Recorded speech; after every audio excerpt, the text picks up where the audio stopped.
Friends అందరూ ఎలా ఉన్నారు? ఈ వీడియో అయితే చాలా ఎర్లీ మార్నింగ్ అయితే షూట్ చేస్తున్నాను. మన రిజల్ట్ అప్డేట్ గురించి చెప్పడానికి, అలాగే కర్ణాటక పోల్ గురించి చెప్పడానికి.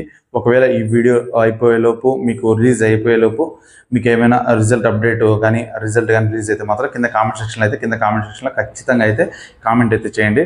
బట్ రిజల్ట్ గురించి ఒక ముఖ్యమైన అప్డేట్ ఉంది, అదైతే ఈ వీడియోలో మాట్లాడుకునే ప్రయత్నం అయితే చేద్దాం. అలాగే కర్ణాటక పోల్ గురించి కూడా మాట్లాడుకుందాం. దయచేసి కొత్తగా చూసే ప్రతి ఒక్కరు మన ఛానల్ అయితే సబ్స్క్రైబ్ చేయండి, మన వీడియోస్ అయితే లైక్ చేయండి, షేర్ చేయండి. ఇక మెయిన్ టాపిక్లోకి వెళ్ళిపోతే, కర్ణాటక అంటే ఆంధ్ర తెలంగాణ ఎలానో కర్ణాటక కూడా ఒక భాగం అయిపోతున్న పరిస్థితి. ఎందుకంటే గత 4-5 ఏళ్ళుగా చూసుకుంటే మన తెలుగు వాళ్ళు అక్కడ ఎక్కువగా ఉద్యోగానికి రాయడం, అలాగే అక్కడ క్లర్క్ అవ్వచ్చు, పిఓ అవ్వచ్చు, అక్కడ ఉద్యోగాలకు సాధించడం వలన మనము ప్రతి ఒక్క విషయంలో కర్ణాటక కూడా ఇంపార్టెన్స్ ఇవ్వడం అయితే జరుగుతుంది. బట్ ఈ పోల్ అనేది మన తెలుగు వాళ్ళు ఎవరైతే కర్ణాటకలో రాశారో వాళ్ళని బేస్ చేసుకుని చేసిన పోలు, వాళ్ళని బేస్ చేసుకుని చేస్తున్న వీడియో. ఓకేనా? కర్ణాటకను మొత్తం తీసుకుని బేస్ చేస్తున్న వీడియో అయితే కాదు. ఓకేనా? ఇది ఎంతో కొంత ఖచ్చితంగా కర్ణాటక ఆర్ఆర్బిపిఓ సంబంధించిన మెయిన్స్ ప్రిపేర్ అయ్యే వాళ్ళకి వాళ్ళ కాంపిటీషన్ ఎంత ఉందో తెలియడానికి ఈ పోల్ ఎంతగానో ఉపయోగపడిందని నేనైతే మనస్ఫూర్తిగా అనుకుంటున్నాను. ఓకే అండి, ఇక మెయిన్ టాపిక్లోకి వెళ్ళిపోతే 38 to 50 మధ్య మార్క్స్ సాధించిన వాళ్ళ పర్సంటేజ్ వచ్చేసి 50గా ఉంది. ఇది ఒక చిన్న సూచకం. కొంచెం ఆంధ్రాతో పోలిస్తే కట్ ఆఫ్ ఏమైనా కర్ణాటకది మెయిన్స్లో తగ్గుతుందేమో అని నాకైతే అనిపిస్తుంది. బట్ చూద్దాం, మీరు రాసిన తర్వాత అనలైజ్ అయితే చేద్దాం. బట్ ఇదైతే దానికైతే కొంచెం సూచనగా ఉంది. ఓకేనా? ఇక ఆ తర్వాత 50 to 60 ఇది 34%గా ఉంది. అంటే హై మార్క్స్ వచ్చిన వాళ్ళ కంటే యావరేజ్ మార్క్స్ తెచ్చుకున్న వాళ్ళే దగ్గర దగ్గర 84% ఉన్నారు.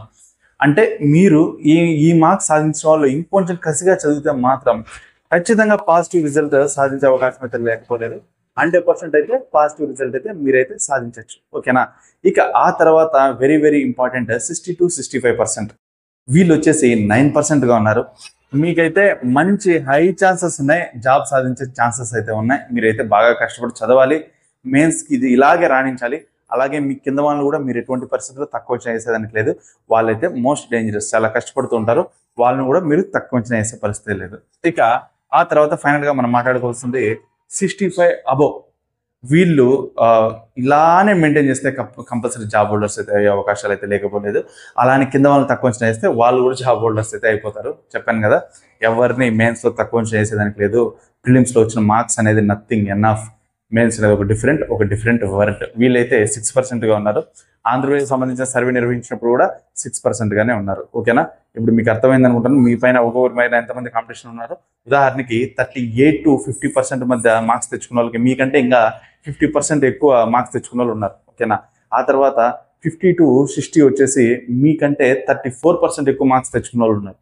ఆ తర్వాత 62 to 65 మీకంటే 6% ఎక్కువ తెచ్చుకున్న వాళ్ళు ఉన్నారు. ఆ తర్వాత 65 కంటే అబోవ్ తెచ్చుకున్న వాళ్ళకి మీకు అందరూ పోటీనే. మీరు అందరినీ పోటీగా తీసుకోవాల్సిందే. ఓకేనా? ఇప్పుడు మీకైతే పోటీ అయితే బాగా అర్థమైందని నేనైతే అనుకుంటున్నాను. ఇక మెయిన్ టాపిక్ రిజల్ట్ గురించి అయితే మాట్లాడుకునే టైం వచ్చింది, మాట్లాడుకుందాం. ఇక రిజల్ట్స్ గురించి మాట్లాడితే ఇకైతే టైం అయితే అయిపోయింది. కంపల్సరీ రిజల్ట్ వదలాల్సిన టైం కూడా వచ్చేసింది. మన కొన్ని విశ్వసనీయ సమాచారాల ద్వారా, అలాగే కొన్ని వెబ్సైట్ల ద్వారా అయితే మ్యాథ్స్ ఈరోజు వచ్చేస్తుంది రిజల్ట్. ఇదైతే పక్కా అని చెప్పచ్చు. ఒకవేళ ఈరోజు రిజల్ట్ మిస్ అయితే రేపు ఈవినింగ్ లాస్ట్, అంటే ఈ నిజం చెప్పాలంటే నిన్న వాళ్ళ ఐబీపీఎస్ వాళ్ళు కస్టమర్ కేర్ కాల్ చేస్తుంటే 48 hours లోపు వస్తుంది అన్నారు. ఇప్పటికి 24 hours అనేది కంప్లీట్ అయింది. ఇంకో 24 hours ఉంది. ఈ 24 hours లోపు కంపల్సరీ వస్తుంది. మ్యాక్సిమం ఈ రోజు వచ్చే అవకాశం అయితే లేకపోలేదు. 100% అయితే ఈ రోజు అయితే వచ్చేస్తుంది. మన all in one Gadikota channel తరపున రాసిన ప్రతి ఒక్కరికి అయితే ప్రత్యేకంగా ఆల్ ద బెస్ట్. మీరు కంపల్సరీ ప్రతి ఒక్కరు మీకు వచ్చిన మార్క్స్ బట్టి నాకు తెలిసి మీరు కంపల్సరీ చాలా వరకు 90% స్టూడెంట్ అయితే మెయిన్స్కి అయితే క్వాలిఫై అవుతారు. దీంట్లో వేరే సమస్య లేదు. పీఓకి చదివేది మొత్తం క్లర్క్కి అయితే ఉపయోగపడుతుంది. పీఓలోనో క్లర్క్లోనో దేంట్లో దాంట్లో ఇయర్ అయితే కంపల్సరీ మీరైతే జాబ్ సాధించాలని నేనైతే మనస్ఫూర్తిగా కోరుకుంటున్నాను. మీ అందరికి ప్రత్యేకంగా అయితే ఆల్ ద బెస్ట్. అలాగే ఒక చిన్న విషయం చెప్పాలి, మీరు పీఓ మెయిన్స్కి అయితే ఎవరైతే ప్రిపేర్ అవుతుంటారో వాళ్ళు డైలీ 2 hours టెస్ట్లు అయితే రాసి కొంచెం టైం అయితే వేస్ట్ చేసుకోవద్దండి. మీకు ఏవైతే కష్టంగా ఉంటాయో వాటికి సంబంధించిన టెస్టులు మాత్రమే రాస్తూ ఉండండి. ఇవి ఎందుకంటే ఇంకా 5 days ఉంది, ఇంకా మీకు ఎక్కువ టైం లేదు. 29th ఎగ్జామ్, ఈరోజు 24th, 5th డే మీరు ఎగ్జామ్ రాస్తారు. అంటే 4 days ఉంది మీకు. మీ అందరికి కూడా ప్రత్యేకంగా ఆల్ ద బెస్ట్. మీకు సంబంధించిన వీడియో, ఏదైనా ఇన్స్ట్రక్షన్ సంబంధించిన వీడియో మళ్ళీ మీకైతే చేసే ప్రయత్నం అయితే చేద్దాం. ఓకేనా? ఇలాంటి మంచి వీడియోలు అయితే మన all in one Gadikota channel అయితే రెగ్యులర్గా వస్తుంటాయి. దయచేసి చూసే ప్రతి ఒక్కరు మన ఛానల్ సబ్స్క్రైబ్ చేయండి, మన వీడియోస్ లైక్ చేయండి, షేర్